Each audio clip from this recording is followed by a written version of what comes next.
नमस्कार मित्रांनो, ग्रहवेदमध्ये आपलं पुन्हा एकदा खूप खूप स्वागत. घेऊन आलो या ठिकाणी मिथुन राशीसाठी 2026 हे वर्ष कसं असणार आहे. त्या अगोदर 2026च्या सर्व ग्रहवेद परिवारातील सर्व हितचिंतकांना खूप खूप खूप शुभेच्छा. मित्रांनो, 2026 हे वर्ष मिथुन राशीसाठी कसं असेल त्याचा आपण इथे सर्वसाधारण आढावा बघतोय. त्या अगोदर आपण जाणून घेऊया मिथुन राशीसाठी गोचर ग्रहांची परिस्थिती काय आहे. तर गोचर ग्रह बघितले तर गुरु हा मिथुन राशीसाठी लग्नी आलेला आहे, राहू हा भाग्यस्थानी आहे, तसंच शनी कर्मस्थानी म्हणजे दशमस्थानी आहे आणि केतू तृतीय स्थानामध्ये आहेत.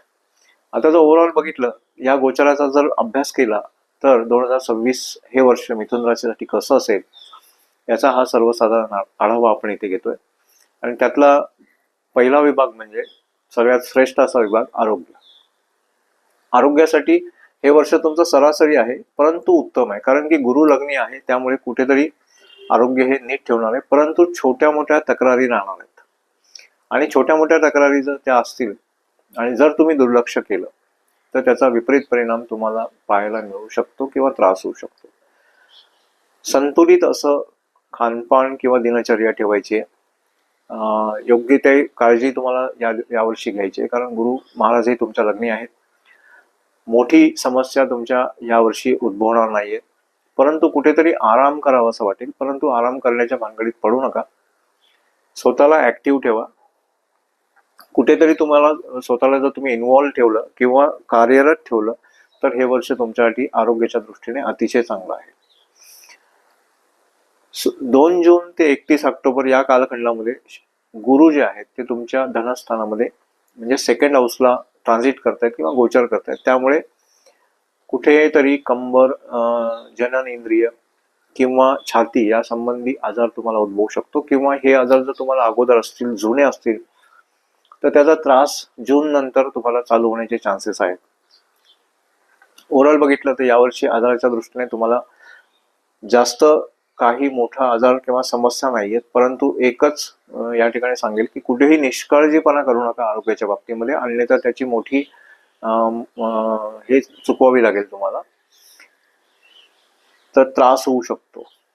आता दुसरं महत्वाचं म्हणजे शिक्षणाच्या बाबतीमध्ये जी विद्यार्थी दशेत आहेत किंवा जी लोक MPSC किंवा UPSC सारख्या स्पर्धा परीक्षा वगैरे देत आहेत त्यांच्यासाठी हे वर्ष कसं असेल ते आपण या ठिकाणी बघतोय. अनुकूल असं वर्ष आहे, कारण गुरु हा जो ग्रह आहे किंवा गुरु महाराज आहेत ते प्रथम स्थानामध्ये आहेत अगदी 2 जून पर्यंत, आणि तिथून पंचम स्थानावर पूर्ण दृष्टी ठेवून आहेत आणि तिथूनच ते भाग्यस्थानावर पूर्ण दृष्टी ठेवून आहेत.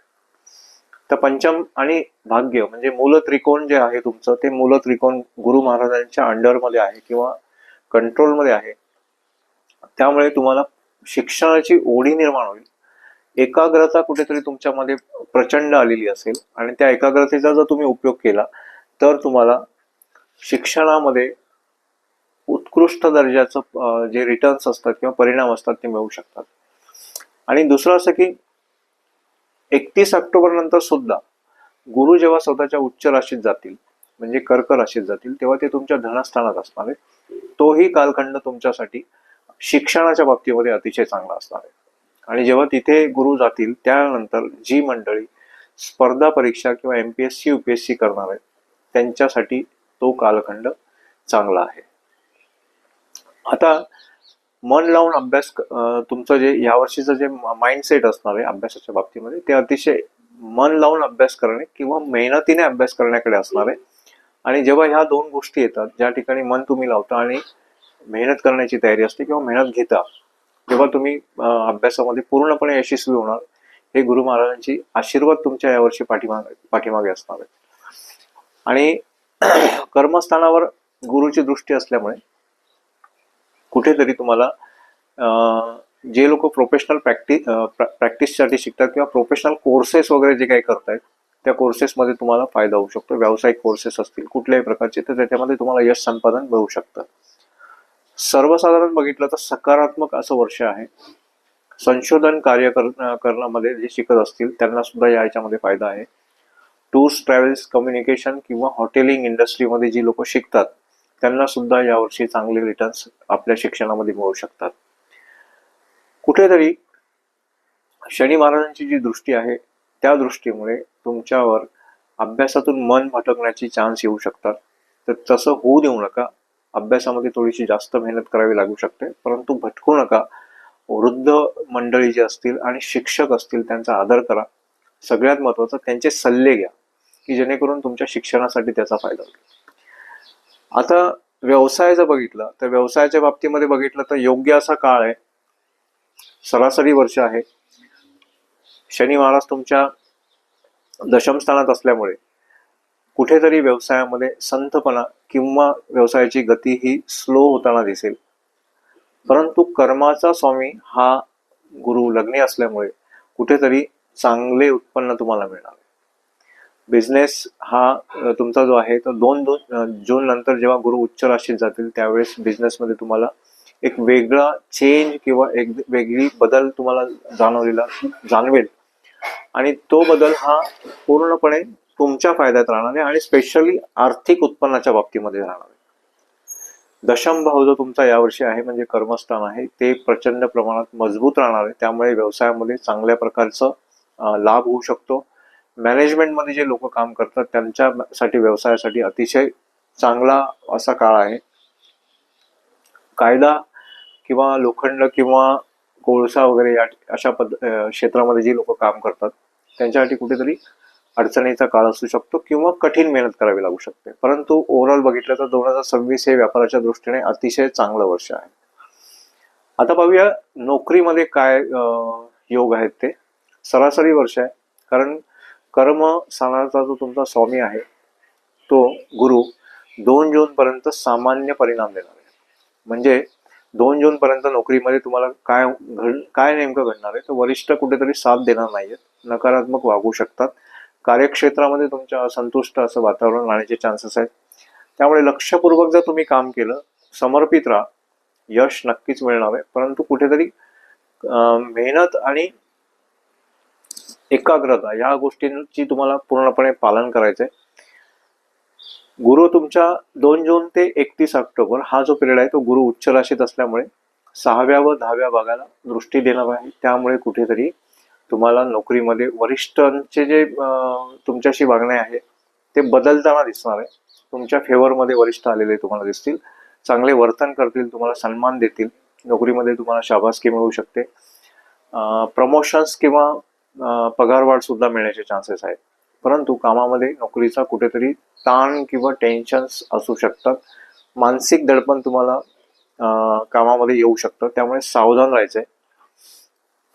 सगळ्यात महत्वाचं गुरु ज्या पोझिशनला तुमच्या असेल त्या पोझिशनमध्ये तुम्हाला कुठेही कोणाची तुम्ही ज्या ठिकाणी नोकरी करता त्या ठिकाणी कोणाची निंदा करायची नाही आणि स्पेशली तुमचे जे वरिष्ठ असतील त्यांची कोणाकडेही निंदा करू नका, अन्यथा तुम्ही अडचणीत येऊ शकता. तर हे होतं सर्वसाधारण नोकरीसाठी. आता पाहूया आर्थिक बाबतीमध्ये काय उलाढाल आहे, आर्थिक जीवन कसं असणार आहे.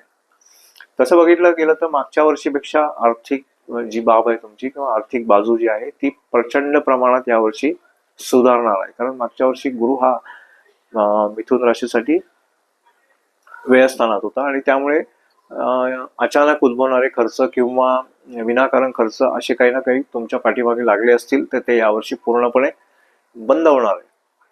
आणि ते सगळं बंद झाल्यामुळे कुठेतरी पैशाची आवक व्यवस्थिशीर असणार आहे आणि बचत तुमच्याकडे होणार आहे. पैसे 2 जून ते 31 ऑक्टोबर हा जो कालखंड आहे तो तुमचा गुरु धनस्थानामध्ये ट्रान्झिट करत असल्यामुळे म्हणजे तुमच्या गुरु मिथुन राशीच्या कर्क राशीत जाणार आहे आणि तेव्हा धनस्थानामध्ये गेल्यामुळे उच्च राशीचा गुरु हा धनस्थानात जेव्हा तुमच्या कर्क राशीत धनभावात बसेल त्यावेळेस तुम्हाला आर्थिक फायदा किंवा पैशाची साठवणूक ही करू शकता.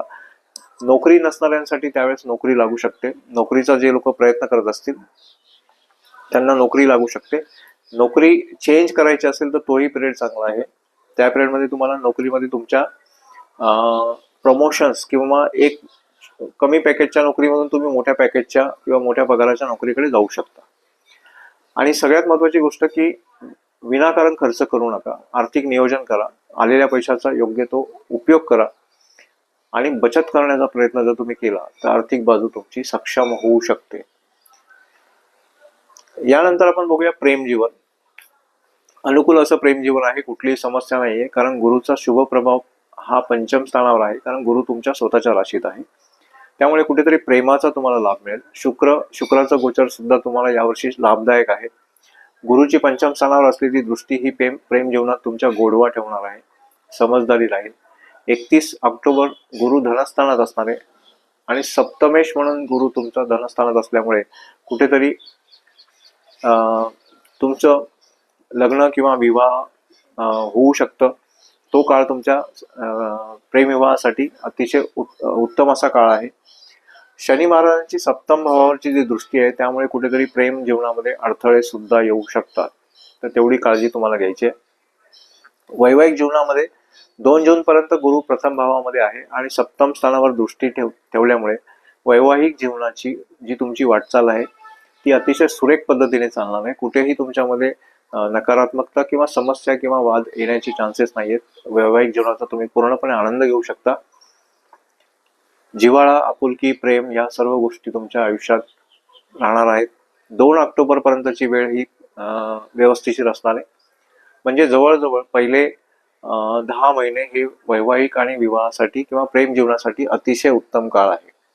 शनीची जी सप्तमावर दृष्टी आहे त्यामुळे वैवाहिक जीवनामध्ये तुम्हाला कुठेतरी गुरु जरी सपोर्टिव्ह असले तरी शनी महाराजांकडून तुम्हाला त्रास होण्याचे चान्सेस आहेत. त्यामुळे वाद टाळण्याचा प्रयत्न करा, सावधान राहा आणि कोणावरही तिसऱ्या माणसावर विश्वास ठेवून चालू नका, वादाची ठिणगी पडू शकते. आता पाहूया पारिवारिक जीवन कसं असणार आहे. परिवारासाठी अनुकूल असा काळ आहे, कारण गुरु हा प्रथम स्थानी आहे आणि त्याच्यानंतर तुमच्या धनस्थानात जाणार आहेत. म्हणजे मागच्या वर्षापेक्षा परिवारासाठी हे चांगलं असं वर्ष आहे. 31 ऑक्टोबर पर्यंत कौटुंबिक जीवनामध्ये खूप छान बदल तुम्हाला पाहायला मिळणार आहे. तुमच्या घरामध्ये एखादं शुभ कार्य होऊ शकतं. कुटुंबामध्ये जी आपसातली सामंजस्यपणा असतो, समजदारपणा असतो, तो व्यवस्थिशीर राहणार आहे. कुठेही त्याच्यामध्ये कमी तुम्हाला दिसणार नाहीये. दुसरं, सर्व लोक तुमच्याशी प्रेमाने वागताना दिसतील. एकमेकांची कुटुंबात सर्वजण काळजी घेताना दिसणार आहेत आणि त्यामुळे कौटुंबिक सुख 2026 या वर्षी तुम्हाला अतिशय चांगल्या प्रकारे असणार आहे. आणि सगळ्यात महत्त्वाची गोष्ट की तुम्ही कुटुंबाला प्राधान्य देण्याचा प्रयत्न करणार आहेत आणि त्यामुळे ते सुख दिवसेंदिवस तुम्हाला वाढत जाताना दिसणार आहे. जमीन आणि घर आणि वाहनांच्या बाबतीत जर आपण बघितलं तर सरासरी वर्ष आहे, कारण सुखाचा कारक शुक्र आणि बुध हा चांगल्या अवस्थेत असल्यामुळे जमीन वाहन घेताना समस्या कुठल्याही प्रकारच्या येणार नाहीयेत.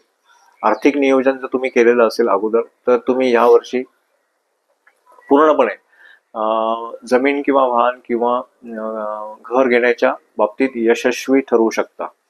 26 फेब्रुवारी ते 21 मार्च या कालखंडामध्ये शक्यतो तुम्ही व्यवहार करू नका, अन्यथा कुठेतरी फसण्याचे चान्सेस आहेत.